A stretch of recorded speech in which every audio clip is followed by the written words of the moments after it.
it's a specialty brand. It's a specialty brand out of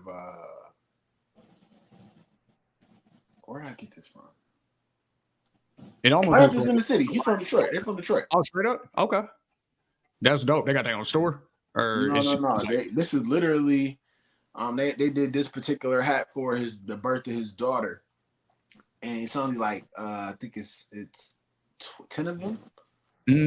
Okay. So yeah, I just happened to get the first one. Right. There you go. Yeah. Hell yeah. I literally said, don't send it to me if it's not the first one. Hell yeah.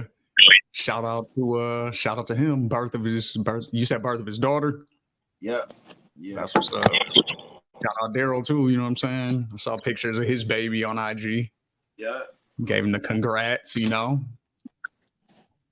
The Ethos family is growing, you know. The family. Hell yeah. Twan, when the last time you been at a club? Oh shit.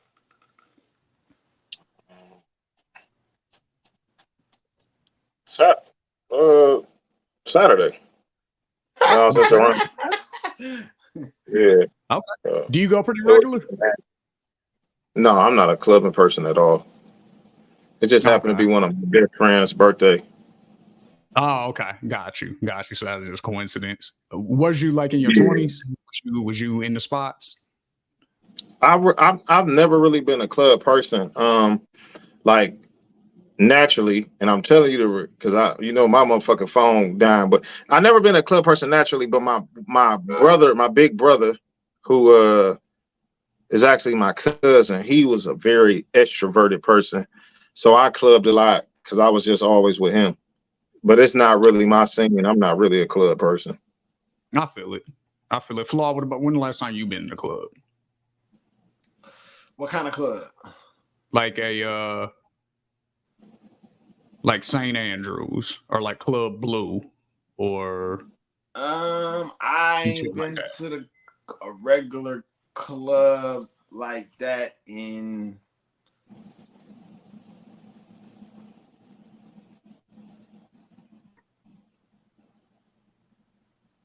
been a minute, huh? Maybe like a year and a half. It's been a minute. Hell yeah, man. Well, I ran across an interesting video, you know what I'm saying? But before we get into all of that, welcome everybody. This is Shane G with the homies LOF, Lack of Flaws, with the homie Twan. This is OTI, Open to Interpretation, right here on the Ethos Media Network. Make sure you like, you share, and you subscribe for all the latest content. And I was just asking the homies when the last time they've been to the club. I haven't been to the club in a minute. And you know, I ran across an interesting compilation. I just want to get y'all's thoughts on it. They basically say club culture sucks now. And the reasons basically all kind of come down to everybody's just in there trying to look cool instead of have fun. Like, Twan, what did you notice on Saturday?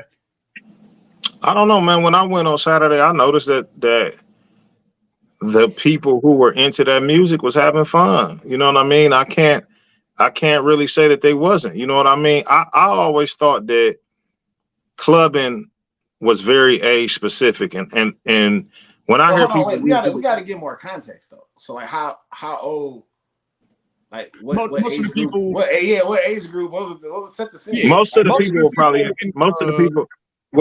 in their 20s. Yeah, they was like 20s. Most of the people, yeah, they was like in their 20s.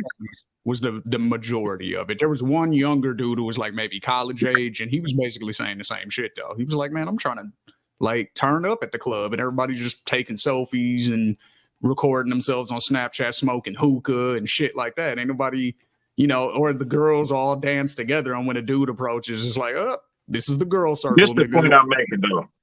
The point I'm making is just all perspective in this sense. Like, if you're 21 and that's all the club has ever been to you, you're not going to really say it's whack because that's the club experience you've experienced. You know, you have to experience something different to say it's whack. Like, yeah, everybody does take videos of themselves now, and they take videos of them and they crew in the booth, and everybody's trying to catch a viral social media moment. But to a person like me, who's I'm not in my 20s anymore. I can remember going to the club when you didn't have the capabilities to record yourself. So you were there just to have fun. dance, try to talk to some girls if you were single, drink if you drink, and just had a good time. But if you're 2021, you haven't experienced any other type of clubbing. You grew up with a smartphone. You literally grew up with a So you don't feel smartphone. like, I mean, but you don't feel like a person can say that something sucks because they didn't have a good time. Like just on a basic level. Like I But went. you might just say it sucks, but you can't say it sucks and reference something that you never experienced. Like you might just be like, it sucks. Like I don't like it.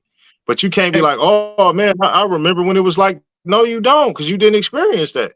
Well, no, they You know just what I don't have mean? a That's frame like a of reference. They could just say that last night sucked. that's the point I'm making, but you can't really say why. That's like if I never No, taste you filet can't. mignon. Sucked. You have the ability to Yo, say yo, the music wasn't good. Huh? you got cut out for a second, but you back. well, Oh, then it's the point I'm okay. gonna make them, right? This the point I say then, right? It's all personal perspective. You're right. You can go in a club and say the music sucks. It might suck in your opinion for sure.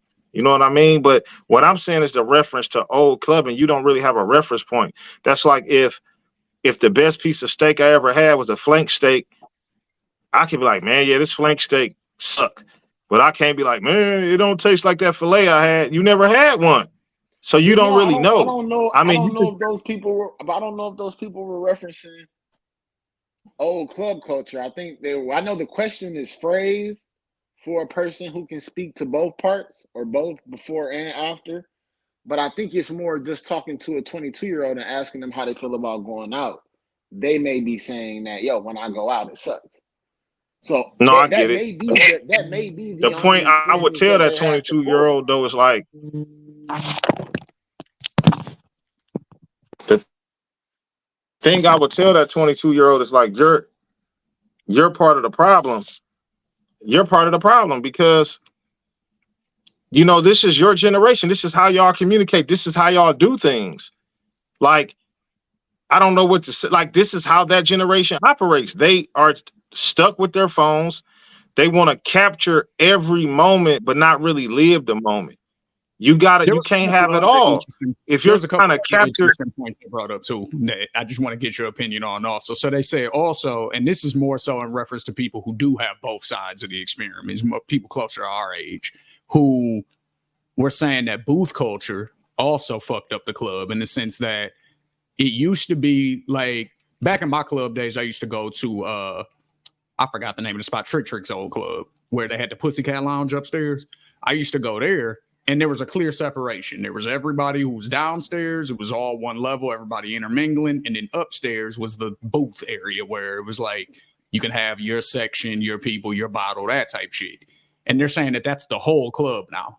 It's nothing but just sections of 8 people here, 5 people here, a $300 bottle of Hennessy, $1,000 for the section, and can't nobody else come in. Like, is that how it is now too? Or because I don't think I'd like that. I don't. No, I mean it's definitely still general population, but at the end of the day, I think you're talking about something completely different. You're talking about capitalism. Capitalism is always going to rule in America. Like when a person decides, like, yeah, we don't want it to just be general admission, and I don't want to wait in line, and I don't want to party with everybody else. I want to party with my friends, and so on and so forth. That's just what it became. Like that wasn't a youthful thing. That shit started honestly with the dope boy era. They didn't want to mingle amongst the niggas who didn't have money. And I don't blame them. That didn't start with the youth. That shit started when I was a kid going to the clubs like, damn, why that nigga sitting at the top of the club? Why he throwing money down on the bottom of the club? That ain't a youthful thing, bro.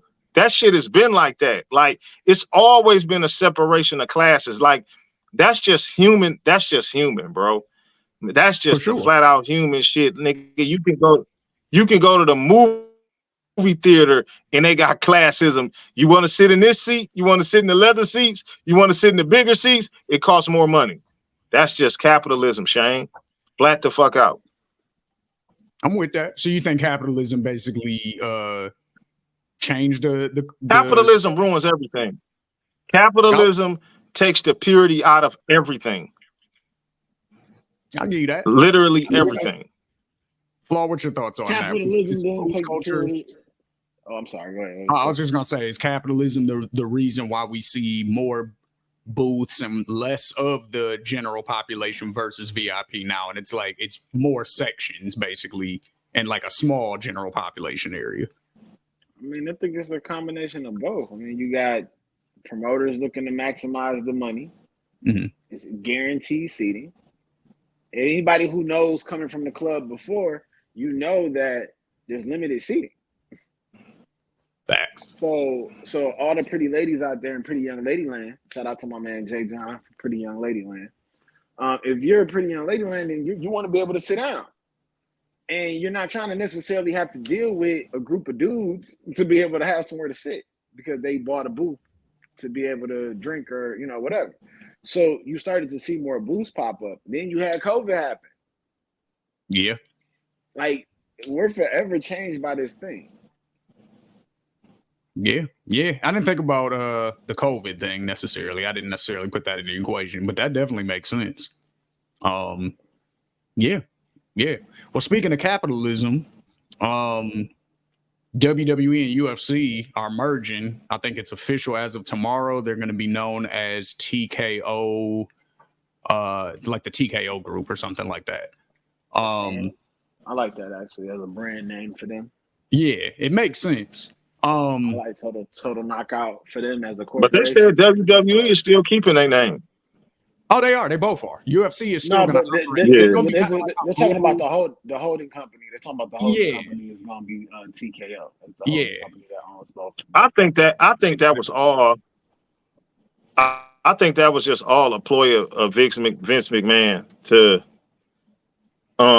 because he had gotten to that high water, and I think that was just another move on his part, like keeping shit 100, like. Well, my question is, I guess, what's the first thing that comes to you guys' mind when you hear two companies are merging?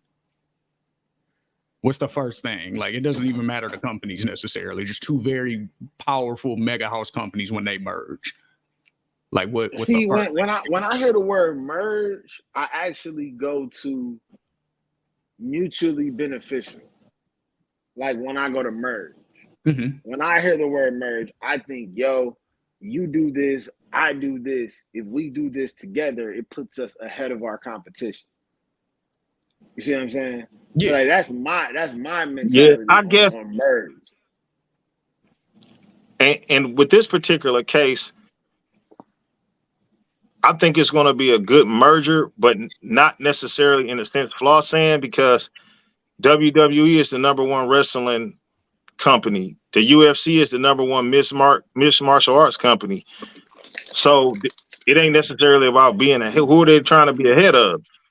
Like, them two companies are number one in their collectives. I think they're trying to run I think they're trying to run that type of entertainment overall. So like, even if you look at like so who would be their competitor? Because I feel like they are running it in their lanes. Shane would be more equipped to answer. I don't know who for WWE. Their main competition is AEW. That's owned by Tony Khan, who's also the owner of the Jacksonville Jaguars and like a huge football team in Europe. He's a billionaire dude. He signed up. Absolutely. American. I know exactly what you're talking about. Yeah. The Arab dude. But exactly. Yeah, but I just feel like I forgot Bellator. That's UFC's other comp. And that's kind of what I'm saying. They're like number one by a long shot. Mm-hmm. Like they are. But now this is what I personally think, because I mean, the MMA I think will never ever compete with NBA, NFL. I don't even know if they'll ever compete with the pure ratings boxing get. But what I think the UFC is doing, and this is what I guarantee, I don't want to guarantee nothing, but I bet that you're probably going to see this.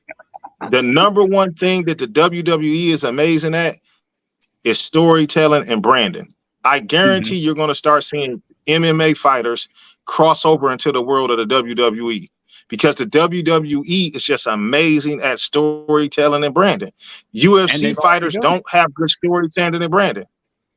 They've been doing it since the Right. 90s, too. That's the thing. They had Ken But that's the Shamrock, great- Dan Severn in the 90s. Now they got, Brock Lesnar, he did both. Ronda Rousey did both. Matt Riddle did both. Like, That's so what I'm it's saying. already. Like that pipeline has been built. Yeah, like Mhm. I think from a merger standpoint, that's where it does make sense. It's like, no, WWE can't keep up with the reality of the realness of a UFC. Right. Like the contact, the reality of no, this motherfucker really got hit in the face. You know what I'm saying? Like Not at all. So But you take the storytelling of a WWE and you give it to the actual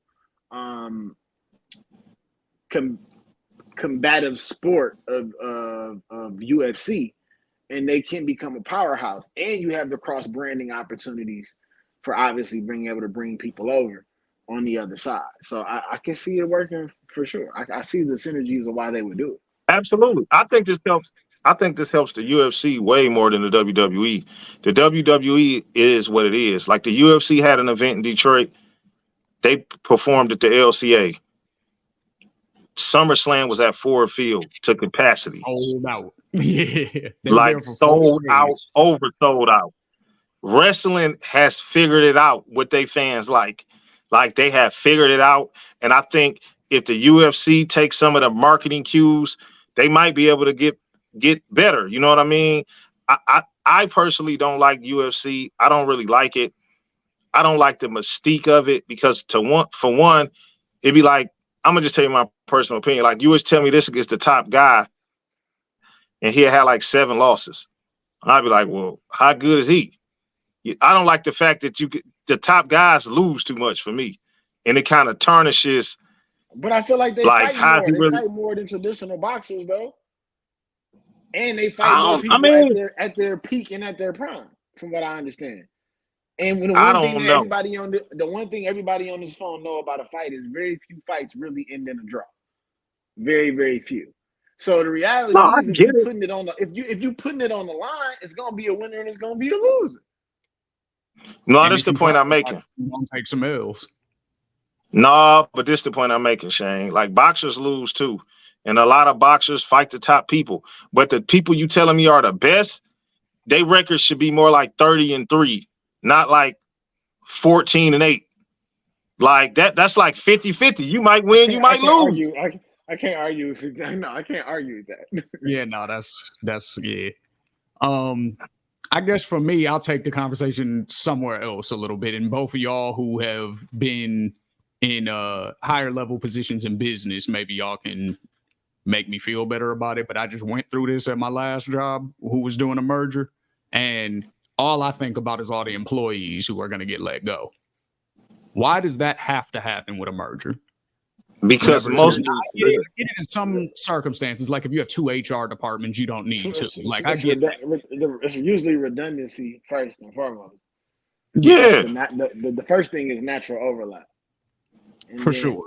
after redundancy, you get into efficiency, and what's the most efficient way. So maybe we had an outdated HR system, and we're merging with a company that has an automated HR system.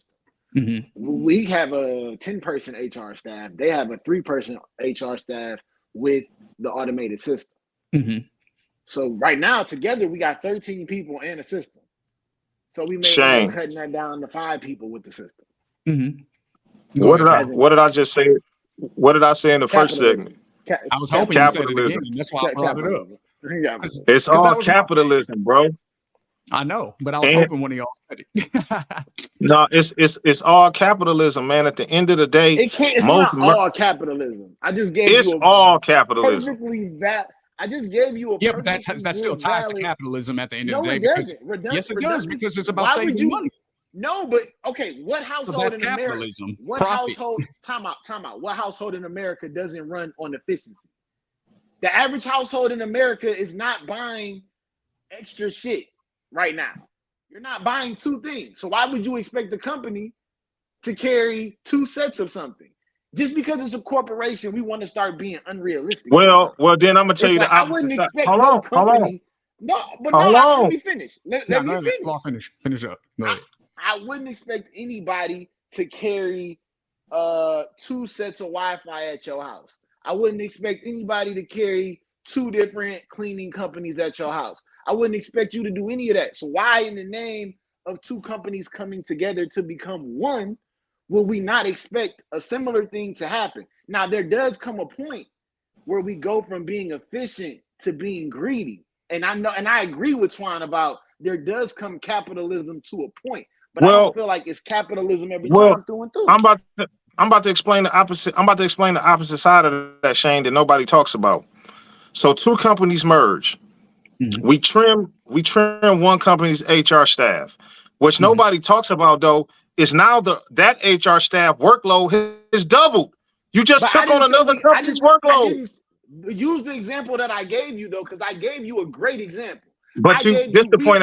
Hold on. Use the example. I gave you. We have Shane. Give him the example then, because I said we have 10 HR people, and we have an old, outdated system, which is why we have 10 physical people. This other company that we merged with only carries 3 HR people, but they have an updated system. So they're able to handle a lot more people on the No, this is what I'm side. saying. I understand what you're saying, but what I'm saying is we don't necessarily say you don't have to have 3, but you can't tell me the workload is about to double and you can't keep 5 HR people instead of 3. The crazy shit is if we play this back, I believe the scenario that I said was we're gonna keep 5 in the automated system, but there still would all be I'm some saying trick. is I get it, but I think the bottom line is the reason you might even want to, most of the time why companies even merge is either one company struggling or it's a capitalistic move where they're trying to monopolize or get a bigger market share. I'm not saying that they're wrong. I'm not saying that they're wrong for whatever they're trying to do, but I do think in business 95% of the decisions be about the dollar. And I get it. You're right. You may not keep both staffs, because that'd be the thing I'd be wondering too. Is like, shit, how are we deciding whose staff we keeping? Is it who has the more leverage, or who's better at this, who's better than that? It's unfortunate. The thing that I tell human beings is the God honest truth, Shane, which is you can't really put your faith into companies. Companies merge, dissolve, and go out of business. And that's just the truth for humanity. Because everybody can't be a business owner, right? So, like, would you tell somebody who's a worker? You know what I'm saying? Who works? I tell them this. I tell them this. Good work. They show up every day. They, you know what I mean? Like they do everything they're supposed to do, maybe even plus more at the job. And then because of the merger, they like, we got to let you go. You want me to be completely honest? My complete honest truth is too many people fell for the trick and the illusion of college. When a lot of people should just be skilled workers. I've never heard plumbers go out of business as of yet. Until they build a machine that can unclog your shitty pipes and the average person don't want to do it, you're going to have a job. I haven't heard electricians go out of business yet, and so on and so forth. It's about the field and the job that you pick, and you got to take what come with it. That's just like right now, it's some people that spent their whole life being graphic designers. And AI might wipe that shit out in 2 years. Mm-hmm. Like, that's how the cookie crumbles sometimes. Yeah. Shit, that's how the shit, I mean, it's fucked up. I went to a construction site. Man, they got machines putting up drywall and sanding walls, bro. I believe it. But that's one of those things, right? So that's a trade that traditionally you would think would not get replaced. And what I'm saying is anything can be replaceable. I'm just saying increase your odds, or we got to adapt, man. Like, I hate to say it, everybody feel bad when it happens to them, but we all adapt. What happened to all the motherfuckers that made CDs, who whole companies was based off of CDs? I don't hear nobody crying about them. What about the motherfuckers who made cassette tapes? That was their whole company. Cassette tapes and VCRs. That's the world we live in. Some shit come and go. Yeah, the difference thing it ain't cool. The difference there is, though, most of your Panasonic made a VCR or Sony Walkman. Like, Sony had a variety of products that Sony rolled out. Like, Sony wasn't solely but if you was in the VCR department, Oh, if you was in the VCR But department, if you was in the then you hold VCR on, wait. department, Let's look at it like this. Let's look at it like this. Here's what happened. Back in the day, there were certain things that were much more transferable. Like I know how to run a factory, or I know how to handle this certain level of machinery. So we're getting away from some of those things and moving into how does that transfer to something else. And personally, I think AI is amazing, but I don't think AI can replace taste. And that's where I would tell a worker today to work on making yourself indispensable, which is you got to find those nooks and crannies that make you undeniable. Like it's all about value. Like no one's firing a person regardless of their job if they figured out how to make themselves indispensable and they add a certain amount of intrinsic value to the corporation where they work. That's just how that works. the unfortunate thing about value, though, is it's all the perception of whoever deems you valuable. Because yeah, But AI notice I said may do you some gotta find the things. nooks and crannies for that business, for that situation. You gotta know I your get it, but personnel.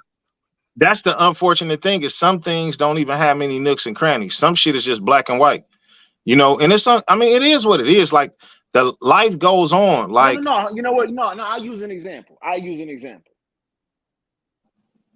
Give me. We were talking about art. We were talking about graphic design going out of potentially being in trouble with AI. Yeah. What I would say to that is, no, you can't just sit up and sell a flyer today. You may need to get into figuring out how to help a brand communicate their entire brand package. You see what I'm saying? I don't think it's you can't well, sit up and just that say, kind of "Hey, here's goes a beyond flyer," graphic design. but it doesn't. I mean, it That kind does of my in the point. But sense. that goes beyond Okay. graphic design. That's like a business thing. So that's what I'm saying. The motherfucker who just know how to make graphic designs might be in trouble. But if you only knew how to make graphic design, if you only knew how to graphic design in the first place, how were you getting business before? Because people Because needed so what flyers. you're saying, but what you're saying is they didn't have the business part figured out on the other side. So it's even in their needing, even in Okay, there let me put being it to you this niches, way. it doesn't mean that they were good at that part of it, That's the point. Let me put it this which way. is usually why niggas work places. Party promoters were just looking for people that can make them decent graphics and quick turnaround. They didn't need you to tell them how to do their business. They just needed a fucking flyer to put on a card and quick turnaround. 100%. So that's what I'm saying is it was plenty of graphic designers where you like, oh, my man could get us a decent flyer for $50. This other dude want $100. Da da da. Now you're right. It's skill level to everything. I think all AI is going to. This is the problem. I personally don't like AI at all because the truth of the matter is humans just can't compute as fast as a computer, and computers get smarter by leaps and bounds every year. Humans don't. So I just think it's the most self-destructive thing that humans can do. But the point I'm making is with a human will have to figure out how to become the 1% of whatever their skill is. Like And that's I kind of gotta my be the point. best Is of the best of the everybody best. That's kind of my point. Is everybody in, obviously everybody doesn't have the same drive, motivation, or whatever. When I'm speaking of everybody, I mean everybody who goes to work every day is putting in that effort, right? Everybody can't be in the 1%. And that's a fact, Shane. And you know what that means? And I hate to get because I don't even want to go there because my phone dying. But man, come on, Shane. Politics as usual, man. This is how they're pushing people to a governmentocracy. You're gonna have to depend on the government. How are you gonna make wages? Exactly. Speaking of wages and ownership of companies and businesses and things like that,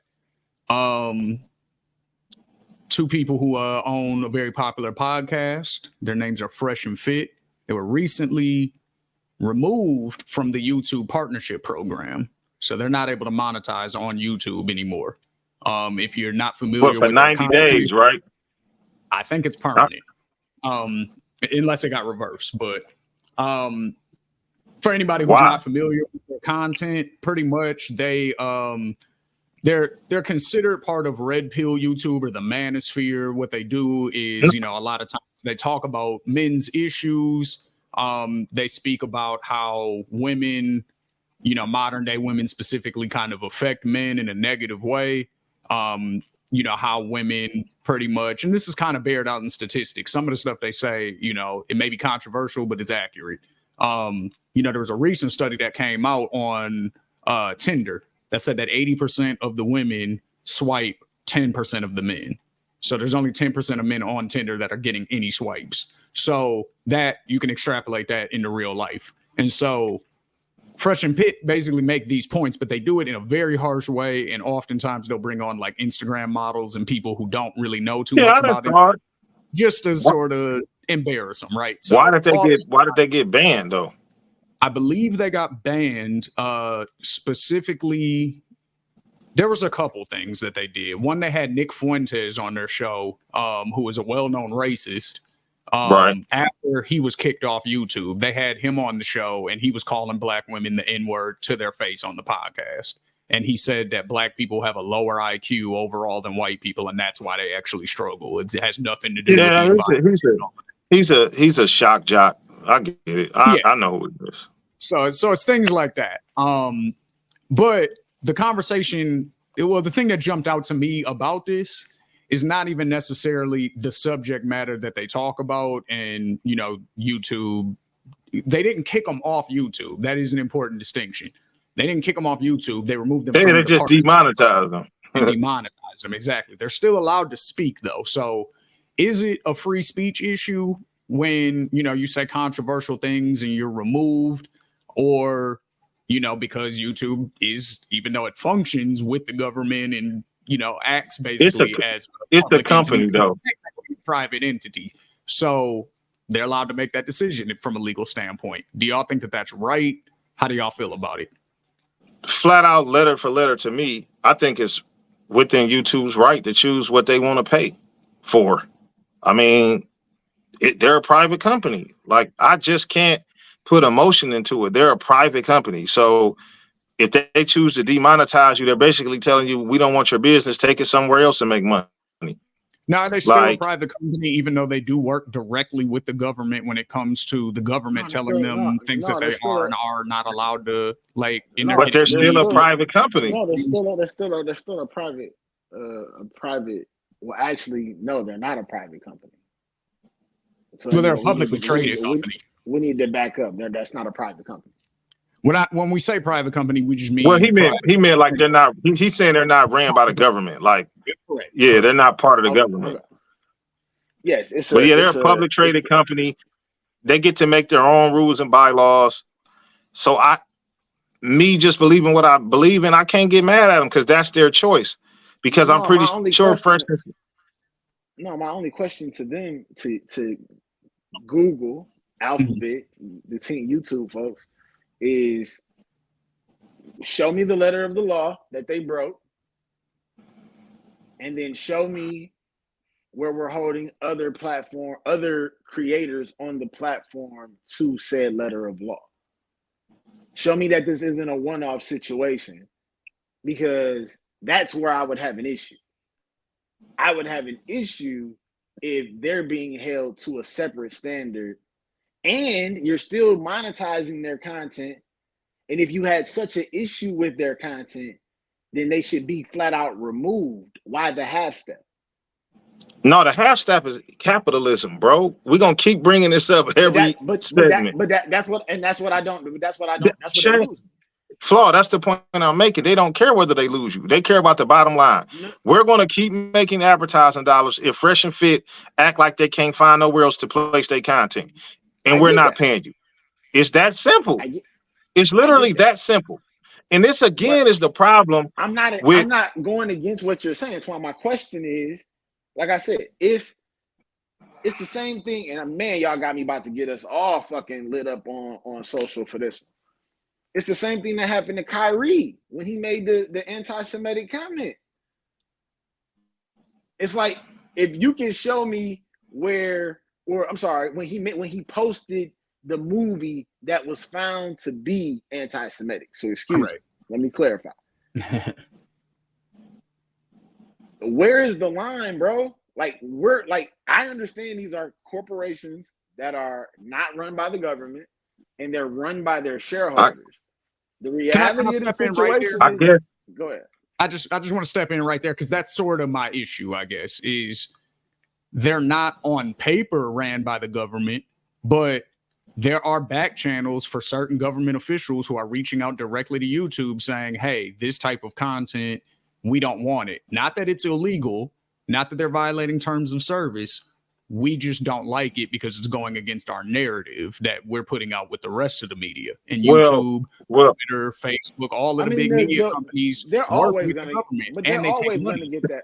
They're all going to get that phone call, though. But if you're taking you're receiving your instruction from the government, then the only thing that's making you Shane, we know for a fact. Functionally, it is a government agency. Shane, we know who controls the media. Once they're in the government's back pocket, they're in the government's back pocket. Instagram, it wasn't TikTok because they ran by China, but Instagram has literally came out and said that they was taking derivatives from the government about posting certain COVID information. All this shit, they're in the back of everybody's pocket. This shit isn't free information.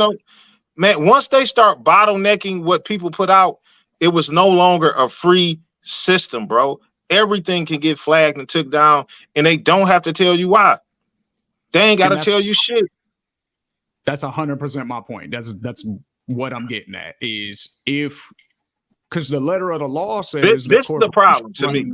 As long as they're following the rules of whatever fresh is already established, like fresh and fit, and those different type of people should take a step backwards and go back to websites and post their content and make their own money. When you build a platform so big and you're relying on another platform, you're begging for something terrible to happen. It doesn't even make sense at a certain point. Like, why would you let your whole platform? It's like, why would you let your whole platform be reliant on another platform? No, I feel that. I was going to say the reason I don't feel bad for them in this case, even though I was making some arguments that may sound like I was on their side, the reason I don't actually feel bad is purely from a karma standpoint, because if you know anything about people who react to their channels, they tried to get 30 channels permanently removed from YouTube by lawyers, not even just, sending YouTube stuff and giving them strikes or whatever. They were trying to get lawyers involved to permanently remove 30 other YouTube channels, which they admitted on their own podcast. So I'm not making that up. That's why I'm like, I don't feel bad for y'all getting kicked off. Y'all tried to eliminate 30 other channels. So this is kind of y'all's karma. And they were just reacting. Yeah, I mean, it is what it is, but they got to understand that they should have the data. They should have everything they need to take their content somewhere else. Mm-hmm. What was you about to say, Palo? No, they should have everything they need to make their next move. Yeah. So, good luck to them niggas. Speaking of the government, though, we got these Trump indictments. Y'all up on this? I am, but man, he got so many indictments. You talking about the one in Georgia? Is that what this is right now? Georgia? Well, there's 4 of them now at this point. So what it matter? It doesn't matter. That's where we are right now. That's the question, and I'll get into the actual specifics real quick. June 2023, a federal indictment related to classified government documents in which Trump faces 40 criminal counts alleging mishandling of sensitive documents and a conspiracy to obstruct the government in retrieving these documents. August 2023, federal indictment related to attempts to overturn the 2020 presidential election. Those are both federal, and then the 2 state indictments, one of which is in New York. Trump faces 34 felony counts of falsifying business records in the first degree related to payments made to Stormy Daniels before the 2016 election. And then another August 2023, this is the most recent one in Georgia. Trump faces 13 criminal counts related to alleged attempts to overturn Joe Biden's victory in Georgia, alongside 18 accused co-conspirators. So the interesting thing about that one specifically is Trump actually at a rally called out the prosecutor in Atlanta, who is the same prosecutor who indicted Young Thug. And he put it out there. Now, this is the craziest part, because it was always kind of a rumor that one of Young Thug's big homies and the prosecutor had a thing back in the day, and it's a potential conflict. No, Shane, you got to correct yourself. One of Young Thug's crew enemies, not his big homie. Okay, my fault. It was one of Lucci's big homies. That's why people are saying Young Thug is about to come home, because she went after Trump, and we know what type of power he has. And they're saying that she's of bias because Young Thug's crew allegedly killed her lover. Mm-hmm. So it's like that's about to get messy. So now it's like that sounds like an unfounded rumor if you don't know about this story already. You're like, oh, Trump's just saying some, but no, there's already like potential evidence that was going on. So I think personally that the whole reason they're doing this is because they know if it's Joe Biden versus Donald Trump, Trump is going to win. And the establishment does not want him in office again, because we know he lies about stuff. We know he does what every other politician does as far as on paper, and his policies and all that's not really different than anybody else that we've been alive for. But he does tell inconvenient truths at times. Like he'll say, we're staying in Syria only for the oil. Like that's a war crime, bro. You're not allowed to just admit that on TV, but he does. You know what I'm saying? So he does stuff like that. He talked about everything going on in Ukraine before, you know, this all happened. Everybody brushed him off like he was crazy. Turns out he was right. There's a bunch of Nazis over there. So, you know, he tells inconvenient truths. I think that's what they're doing. They're trying to keep him in court long enough to where he can't run. Well, this is the thing. I don't care who they keep in court and how they keep him in court. Joe Biden not winning. If Joe Biden wins, the election was rigged. He has the lowest approval ratings of any president in history. Like, it's no way. It's absolutely no way. Like, he's not winning. So, yeah, you may not want Trump in there. I don't know who the independents or who the Republicans got lined up in case Trump don't get in there. But Joe Biden is done. He's done. I'm a Cornel West guy myself, but Flaw, what are your thoughts on the Trump indictments and everything going on with him? That's a wild dude. That's a wild boy, man. That's a wild boy. That's a wild boy, man. That's a wild dude. I mean, what do you say? I mean, what do you say to a person who doubles and triples and quadruples down? That's his strong suit, I think. That's what I mean. Like, man, like I was about to say that's. No, I was about to say that's literally what people like about him. Yep. That's what I like about Donald Trump.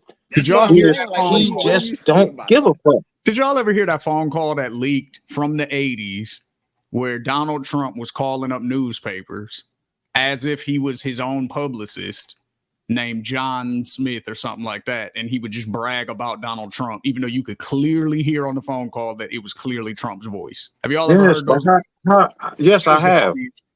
I have, but have you heard the phone calls of him saying, like, not me, that I didn't do that? Did you hear the phone call? Yes, I heard those, but did you hear the phone call about him saying if he was to ever run for president, he would be a Republican because they're stupid? And that's actually a fake quote. I know exactly what you're talking about. That wasn't real, because they attributed that to a certain magazine, and he wasn't even in that magazine when it actually came out. So, but I know what you're talking about, though. Yeah, but see, I saw some shit, and maybe this was the whole AI voice shit before it hit mainstream. I heard a clip of him saying it, but now that we got AI voice shit, see, this is what I'm saying. Like, this is how shit get tricky now, and this is the point I'm making. The AI voice shit can go both ways. You could have really said some shit and be like, I ain't say that. That's AI. Like, I didn't say that. I don't know, man. I don't really know, because one thing they said that is factual is at one point he voted Democrat. I don't know. I don't care. I don't believe in any of it. You know what And I'm saying? But when he was debating Hillary, he was like, I paid you and all of your friends. So yeah, he was like, I'm voting for whoever is going to give me the tax break. I don't give a fuck. Like, and then he was like, Hillary. And those are the kind of things that make you fuck with a person. That's what I said. Like, I'm mad that he's not in the GOP debate tonight because I would have watched that with popcorn. That shit gonna be hilarious. Just hearing him go at everybody, lying, Ted, and all this. He's a pretty funny dude. Not to, just to let you know, Shane, I'm at about 3%, so I don't want to. If I cut off, I cut off. All right, for sure. Well, let me get this last question, because I am interested in your thoughts. There was a president of Woodfield Pharmaceutical LLC. He's 48 years old. His name is Adam Runsdorf. And he was sentenced to 6 years in prison for helping drug traffickers in Houston distribute misbranded and counterfeit cough syrup. Lean, of course, contains promethazine and codeine. When that drug and pain reliever are mixed, the user experiences a heightened effect, aka you slumped, you leaning, you off that mud. Now, we all know in Detroit specifically, over the last few years, over the last 5-6 years, I'd say, lean has been way more prevalent. You know, it used to kind of be like a Philly and Houston thing. And then, you know, Lil Wayne had the cup, and I think he kind of made it a lot more popular. A whole bunch of rappers was in their videos with cups. Now, you know, it's mad niggas in Detroit killing each other over the shit. So what do you think of when you hear that President of Pharma Company was distributing fake lean to everybody? I think he might be gone already. Flaw, what do you think? No, you bad. I'll tell you what I think. Yeah, go ahead, bro. Oh, my phone died.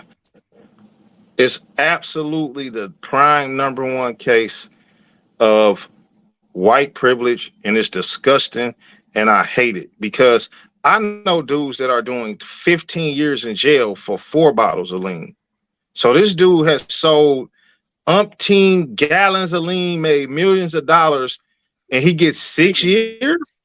It was through multiple states too, so it's clearly federal because he was based out of Florida. So it's Florida, Texas. So this is the thing I'm saying. You got interstate crimes. You got him breaking his medical oath as a doctor. All these different things, and he gets 6 years. 6 years. That's ridiculous, bro. And go ahead. And to me, because my shit really about to die. And my last thing, and to me, that is this almost a hate crime because you're picking on a community that you know deals with this more than other communities. So, like, what type of peddling is this? Like this almost should be a hate crime on top of everything else because you're dealing with a certain community and you're pushing it through, knowing what it is, and you're taking off. Then you're making fake lean. Yeah. It's not even a real thing.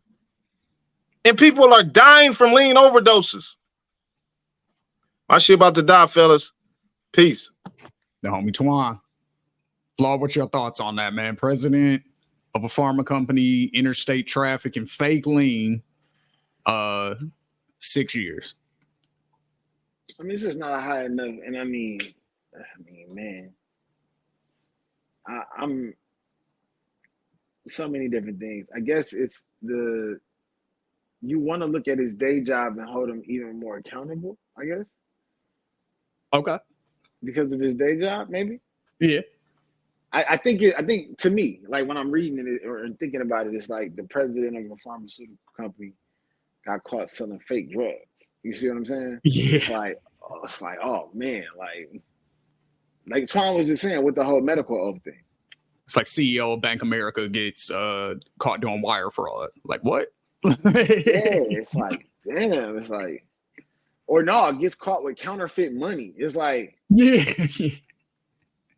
Like, all right, like, so I guess it's more that, like, even if you would have told me that he got caught in trafficking and moving around in real drugs, it still would be like, damn, this is messed up.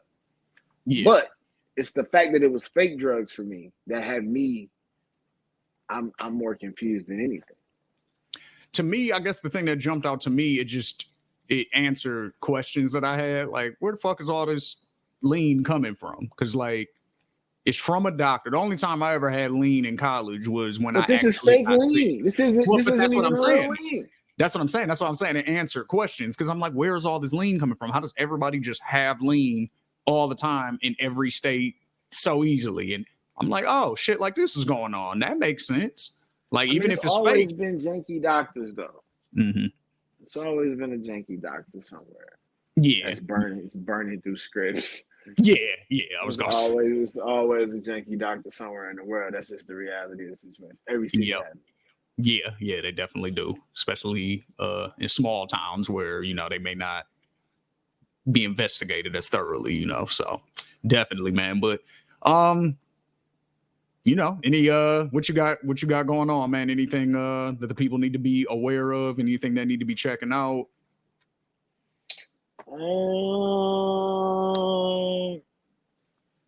Nah, man. I mean, we're working this week. We got some stuff going on, but I guess that everybody needs to get up on all their back episodes of OTI. Anything that you missed, you need to definitely get into that. Definitely got bangers. You know, you definitely need to go check out some of that Ethos, some other shows on there. Bar Exam, shout out to them. So yeah, I mean, check into all this Ethos content if you haven't. I'll definitely bring some more information next show on you know, just some different things that may be going on, some different things for people to watch out for. Maybe we dive into some shows that people are watching, and you know, just keep it fun. So I hope you guys enjoy. You know, it's kind of mixing it up and trying out a new format a little bit, testing out some new things on you guys. If you guys liked it, please be sure to, you know, comment down below so we can see it, and we'll definitely see y'all soon. There it is, man. Shane G, LOF Lack of Flaws. This is OTI. Shout out to the homie Twan, and we'll catch y'all next week. Peace.